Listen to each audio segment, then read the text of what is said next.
औज़ुबिल्लाहिमिनश्शैतानिर्रजीम बिस्मिल्लाहिर्रहमानिर्रहीम। नाज़रीन किराम, मैं हूँ आपका मेज़बान सैयद अली अबरार। आप देख रहे हैं K21 न्यूज़ की ख़ुसूसी नशरियात बाखबर पाकिस्तान। नाज़रीन किराम, आज का टॉपिक कुछ अलग है क्योंकि हमेशा की तरह बाखबर पाकिस्तान आपके सामने एक नया टॉपिक लेके आते हैं। आज जिस मौजू पर हम बात करेंगे वो बड़ा अहम मौजू है। एक शख्सियत और भी हमारे दरमियान मौजूद है जिनका ताल्लुक कराची बिल्डर्स एसोसिएशन से है। आपका माशाल्लाह से अपना प्रोजेक्ट है, बहरिया टाउन में आपके कई प्रोजेक्ट हैं, लेकिन हमारी खुशनसीबी कि उन्होंने आज हमें बाखबर पाकिस्तान में वक्त दिया। चलते हैं अपने पहले मेहमान की जानिब, मोहतरम जनाब सरदार इफ्तिखार। आप CEO हैं wall street builders and developers के। अस्सलाम वालेकुम इफ्तिखार भाई, कैसे मिजाज हैं? अल्हम्दुलिल्लाह जी, बहुत शुक्रिया, आपने कीमती वक्त दिया। हम आज बात करेंगे बिल्डर्स को किस किस मुश्किल का सामना है और बहरिया टाउन के क्या हालात हैं। चलता हूँ सरदार साहब आपकी जानिब। हमेशा लोग चाहते हैं कि हमारी प्रॉपर्टी हो, हमारा अपना घर हो, लेकिन आजकल बिल्डर्स की जो आपने देखा जो बुराई आई, जैसे SBCA ने FIRs कटवाई, पोषण माफिया के साथ जो हाल चल रहा है, बिल्कुल। मुझे ये बताइएगा कि बहरिया टाउन में भी कुछ ऐसे इकदाम हुए और बहरिया टाउन की प्रॉपर्टी जो कि बहुत महंगी हुई, उसके बाद फिर नीचे आई, अब क्या पोजीशन है? देखिए, कंस्ट्रक्शन इंडस्ट्री के ऊपर बात करने के लिए थोड़ी सी कंस्ट्रक्शन इंडस्ट्री की बेस को हमें समझना पड़ेगा। हमें ये देखना पड़ेगा कि कंस्ट्रक्शन इंडस्ट्री जो वो पाकिस्तान की GDP में 2.4% का इसका शेयर है, और बदकिस्मती से लास्ट 1.5 ईयर में ये 4.4% डिक्लाइन पे गई है। और अगर इसका टोटल वॉल्यूम हम निकालें तो $16 बिलियन से ज़्यादा का ये हमें GDP में हमारा ये शेयर लेकर आता है, और एक बड़ी वास्ट किस्म की फील्ड है, बड़ा इसके अंदर काम है।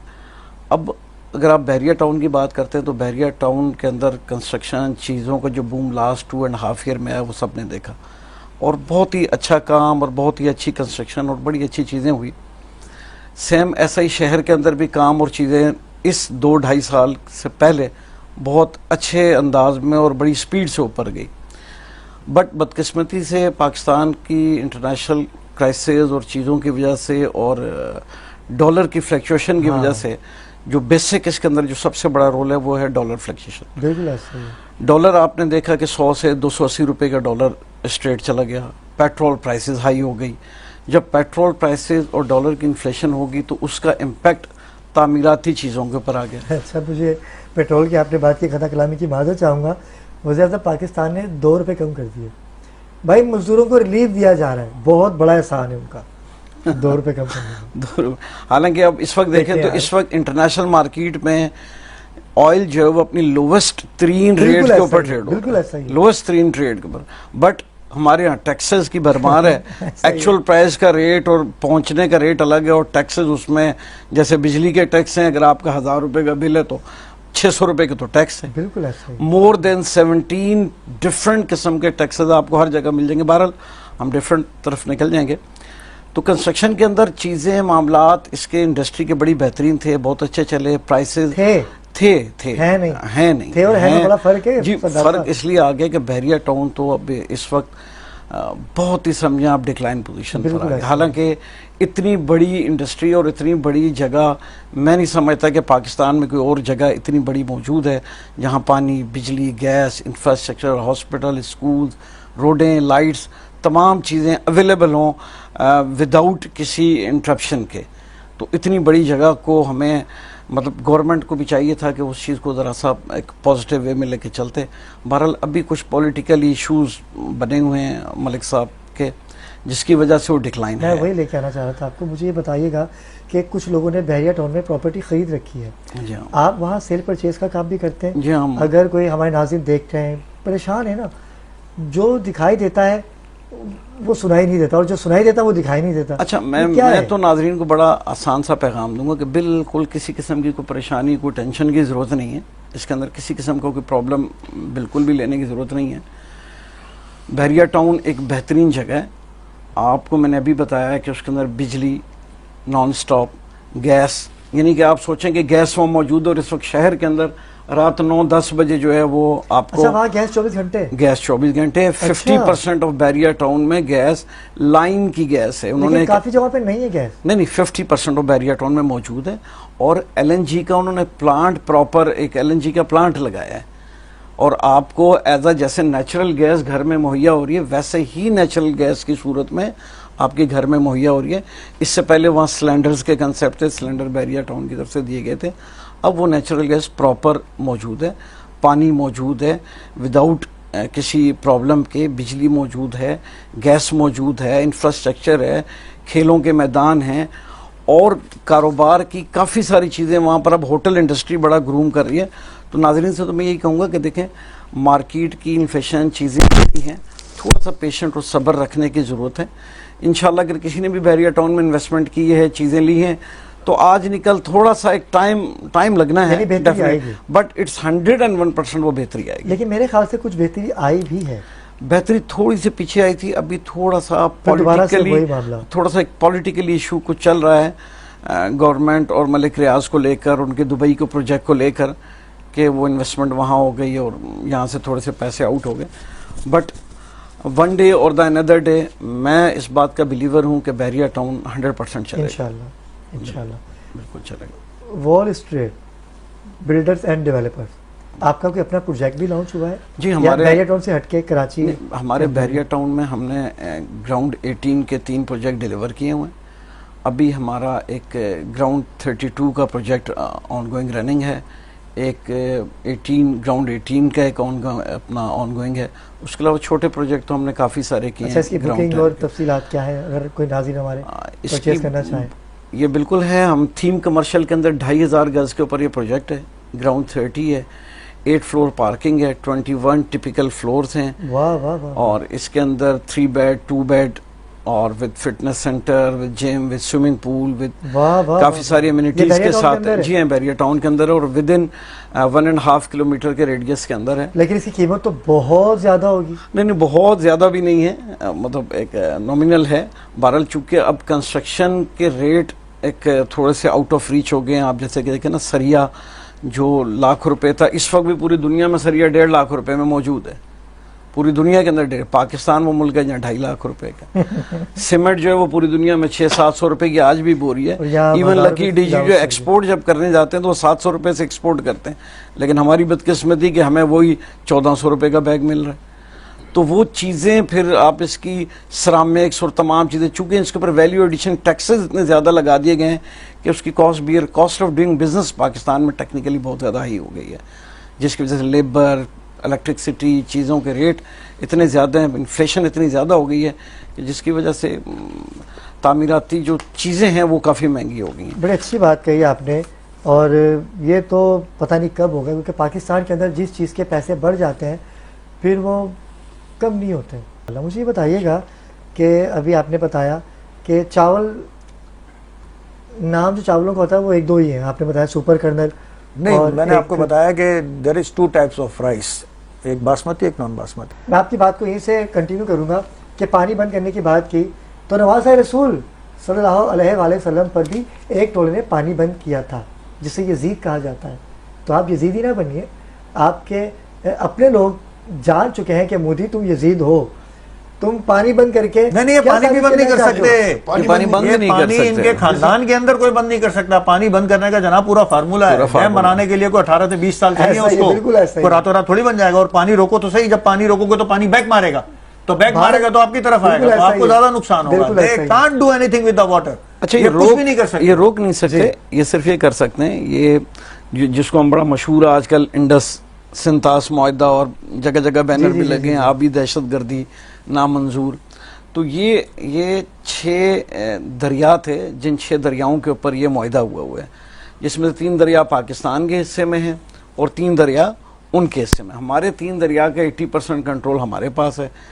और 1960 में ये टेरिटरी ये मुआहदा हुआ और मेरे ख्याल हमारे तरफ से अयूब अपना जनरल अयूब मार्शल कराची में हुआ है और उनकी तरफ से मेरे ख्याल जवाहर लाल अपना नेहरू थे। बिल्कुल ऐसा ही है। और ये अब सिर्फ उस ये अपने उस हमारे डैम्स जो उन्होंने वहाँ बनाना शुरू कर दिए और कुछ बनाए भी हैं, उस पर बिजली बनाना इशू नहीं है। सिर्फ प्रॉब्लम ये क्या करते हैं कि ये पानी अपनी मर्जी से छोड़ते हैं और अपनी मर्जी से रोक लेते हैं। जब ये रोकते हैं तो इंडस में, झेलम में और चनाब में खुशहाली पैदा होती है, और जब ये अचानक से उसे फ्लो करते हैं नुकसान भी होता है, तो उससे तो यानी आती है, पूरे गुजरात में बैठ जाए सैलाब का। अभी छोड़ा भी इन्होंने, हालांकि आज से 15 दिन पहले भी इसके 180 इजलास भी हो चुके हैं, और इसमें तमाम तकनीकी लोग आते हैं, तमाम लोग इसमें बात करते हैं, और ऐसा नहीं है कि ये बिल्कुल हमारा को पानी रोक के कहीं ले जाएंगे।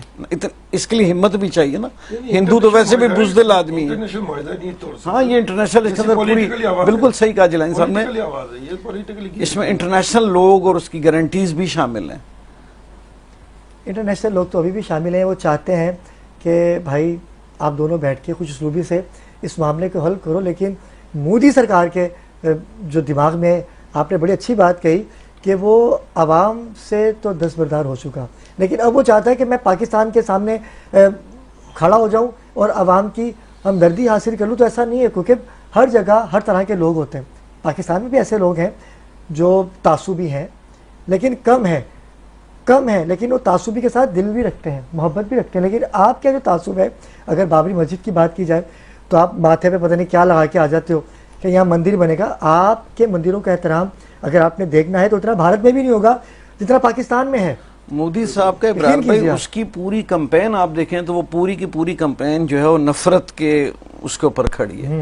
उसने अपनी पूरी कंपेन, पूरा इलेक्शन जो है वो इंतहा पसंदी पे, मुसलमानों पे जुल्म और इस तरीके से चलाई है। हमारी बहनों को वहाँ से वीडियो मिली कि हिजाब को फाड़ा जा रहा है, बच्चियों को मारा जा रहा है, नमाजियों को डंडे मारे जा रहे हैं। यार कौन सा, आप अभी जो ये वाकया हुआ इसमें मुसलमानों का रोल अगर आप देखेंगे तो पाकिस्तान, इंडियन आर्मी कम से कम 60 मिनट्स के बाद ऊपर पहुंची है जहाँ पे ये वाकया हुआ है। वो 5 मिनट के बाद उन्होंने मीडिया में बोल दिया कि ये पाकिस्तान ने किया, जबकि ऐसा कुछ भी नहीं था। नहीं था, लेकिन अब इसकी तहकीकात होती है। पाकिस्तान के अंदर भी टेररिज्म अटैक हुआ था, जाफर जो बलूचिस्तान में ट्रेन के ऊपर हुआ था। पाकिस्तान ने 3 दिन इसकी पूरी तहकीकात की, प्रूफ के साथ में ISPR ने आके पूरी दुनिया को बताया कि ये हमारे पास देखे प्रूफ है, और इंडिया ने ये हमारे साथ ये दहशतगर्दी में इंडिया शामिल है। तो इसके लिए टाइम लिया जाता है, प्रॉपर इंक्वायरी की जाती है। लेकिन मसला ये था कि वो 60 मिनट के अंदर ऊपर नहीं आ सके, और 5 मिनट के अंदर उन्होंने ये बयान दे दिया कि पाकिस्तान ने किया। तो इस उनका, लेकिन थोड़ा मेरा आप एंकरों से भी शिकायत है।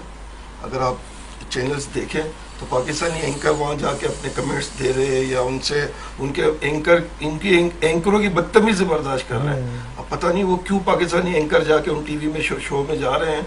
वो जिस तरीके से उनके एंकर पाकिस्तानी जो एंकरों के साथ बदतमीजी कर रहे हैं, बाज़ पता ऐसा होता है कि अगर कोई यहाँ से जवाब देना चाह रहा है तो उसके माइक भी बंद कर देते हैं। तो मेरा ख्याल है हम बाइकआउट करना चाहिए, नहीं जाना चाहिए, उनकी मीडिया में जाके बात करना। भारत ने वो सब पेट 42 चैनल, 42 चैनल्स को ब्लॉक कर दिया, सिर्फ इसलिए क्योंकि पाकिस्तान हकायक दिखा रहा है और इनकी सिर्फ किधर बगिया।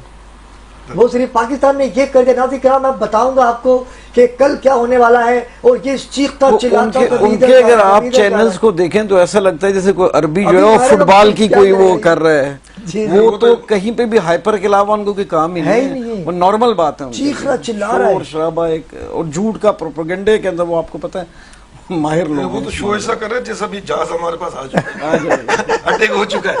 वो तो ऐसा लग रहा है कि खुद जा रहे हैं, जैसे अभी टीवी से फायर करेगा वो पाकिस्तान के ऊपर। लेकिन इनके लिए इंडिया वालों के लिए मैसेज आएंगे अपनी मर्जी से जाएंगे, जा नहीं सकेंगे। मैंने तो पहले इंशाल्लाह इफ्तारी वहाँ पे होगी। पाकिस्तानी अवाम जो है वो बहुत मजलूम है, खास तौर पे वो मर्द हजरात, बीवियों से तंग आए हुए लोग। उन्होंने सारा गुस्सा आप पे ही निकालना। एक दफा फिर मैं कहूँगा कि आएंगे तो आप अपनी मर्जी से, लेकिन जाना आपने हमारी मर्जी से, क्योंकि पाकिस्तान का बच्चा यार, आप यकीन करें कि आए दिन वीडियोस वायरल हो रही होती हैं कि फलां शादी में असले की नुमाइश कर दी गई, बारात में इतनी फायरिंग कर दी गई। भाई सिर्फ बारात में इतनी फायरिंग हो रही है, जब आप आएंगे तो आप अपना हिसाब लगाए क्या होगा। सोशल मीडिया पे तो आप देखें वैसे ही हम जीते हुए जो मीम्स और जो चीजें चल रही हैं। भाई मोदी बताओ, जंग लड़नी है या हम कंस्ट्रक्शन पे चले जाएं, छतें वतें डालें, या तुमने लड़ाई करनी है तो बता दो। लोग तो इस लेवल पे कर रहे हैं। हमारी आवाम का जज्बा अल्हम्दुलिल्लाह, जैसे भाई ने बात की कि फौज आगे तो फौज से और एक स्टेप आगे हमारी आवाम होगी इंशाल्लाह। अच्छा, कुछ लोगों ने चाहा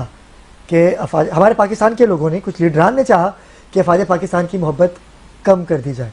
पॉसिबल ही नहीं है। अब आके उनको भी एहसास हो रहा होगा कि अफवाज पाकिस्तान कल भी हमारी थी, आज भी हमारी है। अफवाज पाकिस्तान को सियासत पे लेके ना आइए। चंद सियासतदानों ने अफवाज पाकिस्तान को तनकीद का निशाना बनाया। मैं उनको भी मुंह तोड़ जवाब ये दूंगा कि अफवाज पाकिस्तान अगर जागती है तो आप चैन की नींद सोते हो। आप तो बिक जाते हो, आप तो यहाँ से जिला वतनी काटते हो, आप पाकिस्तान से बाहर जाके पनाह भी ले लेते हो। लेकिन अफवाज पाकिस्तान के जवान जो बॉर्डर्स पे, जिनकी माएँ, अल्लाह अकबर, वो माएँ, अभी मैं कल एक इंटरव्यू देख रहा था और मैं जाऊँगा, अभी हो सकता है कि नेक्स्ट वीक हम आपको इंटरव्यू दिखाएं। मैं बॉर्डर जा रहा हूँ और जब मैं बॉर्डर से ट्रांसमिशन करूँगा तो मैं उसके बाद उनकी माओं के पास भी जाऊँगा। उनकी माओं का जज्बा भी देखिएगा। और एक भारत की वीडियो वायरल हुई कि जिसमें एक तकरीब थी अवार्ड की, उसकी माँ से पूछा गया कि आपका बेटा कर्नल था और उसको शहीद कर दिया गया और आपका छोटा बेटा भी शहीद कर दिया गया, तो आप क्या कहेंगी? तो वो औरत कह रही है, मैं ये कहूँगी कि मोदी अपने बच्चों को बॉर्डर पे भेजना, हमारे बच्चों को क्यों भेजा तुमने? मेरे 2 ही बेटे थे, मर गए, शहीद हो गए, ये। और उसके बाद मैं आपकी तरफ ही आऊँगा। उसके बाद फिर पाकिस्तान की माओं की जानिब आएगी। 4 बेटे शहीद और शोहर भी शहीद हुआ। सियालकोट की वो हमारी माँ थी, मैं उनका नाम नहीं लूँगा। उनसे पूछा गया कि बताइएगा कि आपके 4 बेटे जवान शहीद हो गए और आपके शोहर भी शहीद हो गए, तो उन्होंने पता क्या कहा कि मैं परवरदिगार से रोज़े महशर में पूछूंगी, परवरदिगार आपने मुझे 10 बेटे क्यों नहीं दिए? मैं वो 10 बेटे भी अपने वतन पे कुर्बान, मेरे देखे ये रोड करने खड़े हो रहे हैं कि मेरे 10 बेटे भी वतन अजीज़ पे कुर्बान होते। तो ये जज्बा हमारी माओं का है। मैं क्योंकि दामन वक्त में गुंजाइश नहीं है, मैं चाहूँगा कि आपका तीनों का एक मैसेज दे दूँ। आप क्या मैसेज देना चाहेंगे हमारे पाकिस्तानी माओं? शोधा की माँ के ऊपर ही हम टॉपिक थोड़ा कंटिन्यू करूँगा कि एक इंटरव्यू हमने भी देखा था कि एक अकलौता बेटा था फौज में और वो शहीद हो गया। तो शहीद की माँ कहती है कि मेरे 10 बेटे भी होते तो मैं उसको कुर्बान कर देती पाकिस्तान के। तो फर्स्ट पाकिस्तान, कारोबार, एक्सपोर्ट, सब कंस्ट्रक्शन, जो भी काम है ये सब बाद में, फर्स्ट पाकिस्तान। अगर पाकिस्तानी गवर्नमेंट को भी मैसेज है, अगर ज़रूरत पड़े तो ये पेट्रोल के रेट जो आपने 2 रुपये बढ़ाए हैं, कम किए हैं, वो 20 रुपये बढ़ा दें। और असले के फंड के लिए पाकिस्तान की जरूरत है, हम लोग बिल्कुल तैयार हैं, हर किस्म का टैक्स देने के लिए तैयार हैं।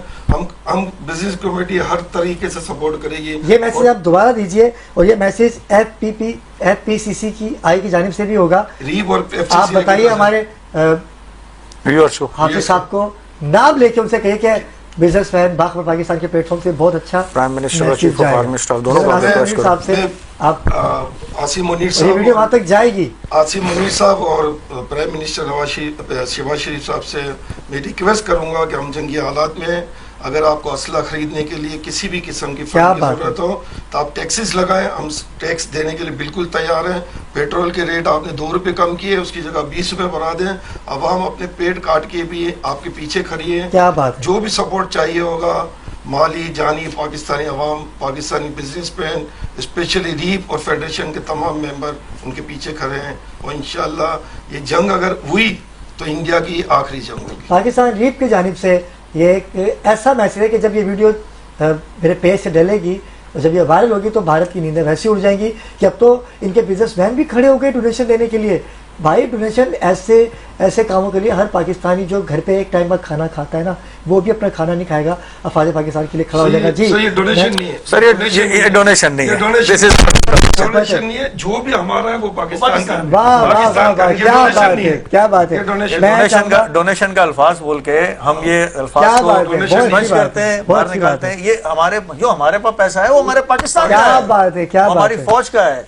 हमारा प्राइम मिनिस्टर, हमारा चीफ ऑफ आर्मी स्टाफ जो कहेगा हम उसके ऊपर आंख बंद करके लब्बैक कहेंगे। जब बुलाएगा तब जाएंगे, जो मांगेगा वो देंगे। इशारा करे खाली वो हमें, इस बिजनेस कम्युनिटी को सिर्फ इशारा करे, we are ready to do anything. तो हमें ये डोनेशन का अल्फाज बिल्कुल भी नहीं चाहिए। जो है हमारे पास, क्या बात है, ये आपका है। क्या बात है नाज़रीन किराम। एक चीज और आज वाज़ेह हो गई कि जितनी एनजीओ काम कर रही हैं कराची में, डोनेशन इकट्ठा करते हैं, हमको खाना खिलाते हैं, हमें सहरियाँ करवाते हैं, लेकिन आज आप लोगों ने ये तासुरी ख़त्म कर दिया कि जो हमारा है वो अफवाज पाकिस्तान का है, वो पाकिस्तान का है, वो इस ग्रीन परचम का है। आपकी जानिब चलूंगा सर। हमारी तरफ से हम अपने जान और माल के साथ बिल्कुल हाफिज साहब के साथ हैं और शहबाज शरीफ के साथ हैं, गवर्नमेंट के साथ हैं, अपनी जान माल हर चीज़ के साथ हैं। हमारा तो पैगाम ये वो कदम बढ़ाएं और समझें कि समुंदर उनके साथ है पूरा। वाह वाह वाह वाह। और इंडिया के लिए मैसेज ये है कि पहले उन्हें चाय पिलाई थी, अब शरबत पिलाई। भाई बहुत शुक्रिया इफ्तिखार भाई, सरदार साहब आप तशरीफ लाए और इंशाल्लाह यकीन करें कि दामन वक्त का पता ही नहीं चला। गुफ्तगू इतनी तवील थी कि मैं चाहता हूँ कि और मज़ीद आपसे बात होती, लेकिन इंशाल्लाह आपको दोबारा अपने शो में मदू करेंगे। आपने ज़रूर आना है इस वादे के साथ। मैं तीनों रफ़ीक भाई, रफ़ीक सलमान भाई आपका और जावेद जिलानी भाई आपका, आप तीनों अहबाब का बहुत शुक्रिया कि बाखबर पाकिस्तान में आके आपने हम पाकिस्तानियों को भी बाखबर कर दिया कि हम जान माल दारम दरम सुखन अफवाज पाकिस्तान के साथ शाना बिशारा खड़े हैं। नाज़रीन किराम, आज की इस पूरी ट्रांसमिशन में हमने क्या सीखा, क्या खोया, क्या पाया, हमने सिर्फ ये देखना है हमारे आबाओ अजदाद ने बड़ी कुर्बानियाँ दी हैं इस वतन अज़ीज़ के लिए, और इस वतन अज़ीज़ पे कोई भी अगर उंगली उठाएगा उसे मुंह तोड़ जवाब दिया जाएगा। ये अफवाज पाकिस्तान का तो मौक़िफ़ है, लेकिन अब बिज़नेसमैन और तमाम पाकिस्तानियों का यही जज्बा है। कल एक नए टॉपिक के साथ हम आपकी खिदमत में हाजिर होंगे, इस यकीन के साथ और इस नारे के साथ, पाकिस्तान जिंदाबाद, पाक फौज जिंदाबाद। अल्लाह हाफ़िज़।